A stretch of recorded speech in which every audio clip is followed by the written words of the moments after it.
How's it going, everyone, and welcome back to Rangers Rundown. Make it 50 wins in the short career of Igor Shesterkin. Rangers are able to put together a win, and that is 50 in the books for Shesterkin. Nemeth is back in the lineup, his first game with the Rangers since January 22nd. It has been almost a month since Nemeth has played a game for the Rangers. And did we miss him?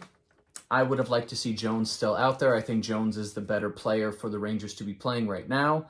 But hey, I thought he played a decent game tonight. The moments where I was focusing on Nemeth, he seemed to be doing okay. Maybe Jones will be back in the lineup soon.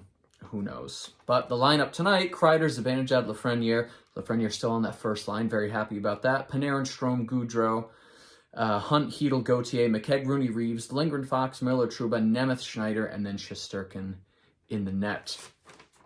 Zibanejad set up in the slot about 3.5 minutes in. Before that, first 3.5 minutes, really not much going on. Both teams just trying to find their footing. Ottawa played last night an overtime in Boston, so they were probably just trying to find their legs. But a better start to the period than the last two games for the Rangers. Now, they had put up a graphic or a stat, and it was the Rangers had let in a goal in the first 4 minutes of the last two games. So the Rangers said, well, we have to get at least to 4 minutes, otherwise the stat's going to go up. And to their credit, they did. The second line had a good shift right after that Zibanejad setup, but then at 4:52, Stützle scored a goal. So now the stat will be the Rangers have let in a goal in the first 5 minutes in the last 3 games. So, 5 minutes is better than 4, I guess. It was a 2-on-1, and he just ripped it top corner. Really nothing Shesterkin could do about that. Just a great goal.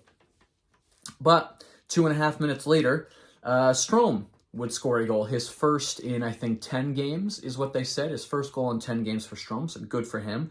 Schneider shot, and it deflected right onto Strome's stick. He was able to put it in. Schneider, 2 assists over his last 3 games, so he's picking up his scoring pace as well, which is what we want to see from that 20-year-old.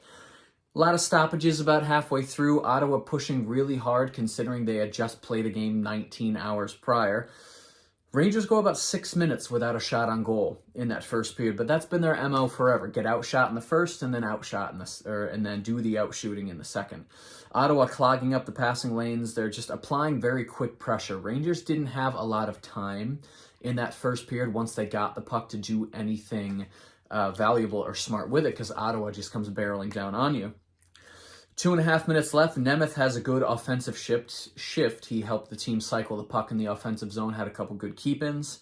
Strong shift by the third line in the final minute, but we get to the end of the first period, tied 1-1, shots 7-8 in favor of Ottawa. Rangers had led shots 6-3 at one point in the period, but then they went on a long stint without a shot, and Ottawa was able to catch up. 4 minutes into the second period, both teams not really allowing much time in the offensive zone. So Ottawa gets into the zone, Rangers kick it right out. Rangers get into the offensive zone, Ottawa kicks it right out. Both teams playing a very strong defensive game. Panarin has a good chance 4.5 minutes in. Ottawa standing up at the neutral zone and the blue line still, coming up on 7 minutes. So Ottawa still really not letting the Rangers get a lot of room at all to make passes and make plays. 7:48, Zaitsev takes a hooking penalty. Rangers power plays 3rd in the NHL. Now, it might get bumped down to 4th after tonight, but at least at the start of tonight's game, they were 3rd in the NHL on the power play. Very, very deadly power play. I think over the last couple of games, I forget how many, the Rangers power play was 40%, which is nuts. The best power plays in the league are going to be, over the course of a season, 30%. So for the Rangers power play to be that hot has really helped them, and it will continue to help them through the end of the season. Since 5-on-5, they're, you could say they're getting better if you want, but it's such a small sample size these last couple games. So the power play scoring is really going to help them win some games down the stretch, hopefully get some home ice advantage in the first round. Panarin would score a power play goal on that power play at 9:14. He walked right into the circle, ripped it top corner. It was very similar to the Stützle goal in the first period.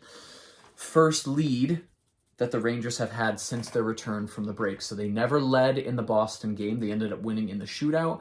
They never led in the Detroit game. They ended up losing in the shootout. So this was the first lead the Rangers have seen in, almost 3 weeks. but they still won. Third line, strong shift in the offensive zone after that. 12 minutes in, shots 10-2 for the Rangers. So it's their MO. They get outshot in the first, and then they wake up in the second, and they do the outshooting. Miller gets the puck stolen from him, a partial break for Ottawa, but Kreider was able to break that up and then set up Lafreniere for a partial break. Nothing much to say for the rest of that period. It was just a lot of back and forth, both teams struggling to set something up, getting the occasional outside chance look on the net, but really not much happening. Ottawa controlled the puck for much of the last 2 minutes of the period, really pushing back, trying to tie the game. But at the end of the second, shots would be 15-7 that period for the Rangers. We get into the third period, 1 minute in. Strome ends up with the puck in the slot, but not able to bury it. Hedl and Gauthier had a 2-on-1 shortly after that. Fourth line with a strong shift. Say what you will about the scoring of the fourth line. They have stints where they are just in the offensive zone the entire shift, and they're hard-nosed, they battle for the puck, they grind down the other team, and they cycle it, and they keep it in the offensive zone. They wear down the offensive team. They may not score that much, but they don't get scored on that much either. 6 minutes in, Shesterkin, good save on Formanton, who was just streaking in, shot it from the circle. 6:59, Trouba takes a tripping penalty, and Shesterkin was the best penalty killer on that penalty kill. I'm sure Ottawa had 3 or 4 shots on that power play, but Shesterkin just knew where every single shot was going to end up. His positioning was fantastic. Neither team able to set much up, so reminiscent of the first and second periods. Zibanejad blocks a Tkachuk shot in the slot, and that one stung him, but he was fine. 15:45, Paul takes a holding penalty. He was not very happy about it. You watch the replay, and yeah, there was probably a penalty in there somewhere, but, he's allowed to be mad. A couple of good chances on that power play, a couple of good keep-ins from that first unit. 1:15 left. Shesterkin was, I'll say, 4 inches away from scoring an empty net goal. When you saw it hit the ice at center ice, you're like, oh my God, this is going in. Shesterkin will have an empty net goal. You watch it slide, and it misses the post by about that much. I'm sure they're going to replay it on NHL and Sportsnet and all that stuff. It's going to be all over the internet. He was that close to scoring an empty net goal. And you know that he's going to at some point in his season or in his career because he's just so good at handling the puck. He knows what he's doing. He knows how to shoot the puck. He's going to get one. Hopefully this season. I would love to see him score a goal this season. That would just be the cherry on top of a fantastic year for him. But we get to the end of the game. Ottawa not able to tie it up. Shots 15-11 in that third period for Ottawa. So they were able to come back, really push, get some shots on net, but they weren't able to seal the deal. Like I said earlier, Shesterkin's 50th career win, so good for him. A very, very strong performance from him tonight. Saved a couple of shots that would have been goals, and really nice shots at that. Rangers, to their credit, also blocked a couple of shots that probably would have been goals, so an all-around very good defensive game from the Rangers tonight.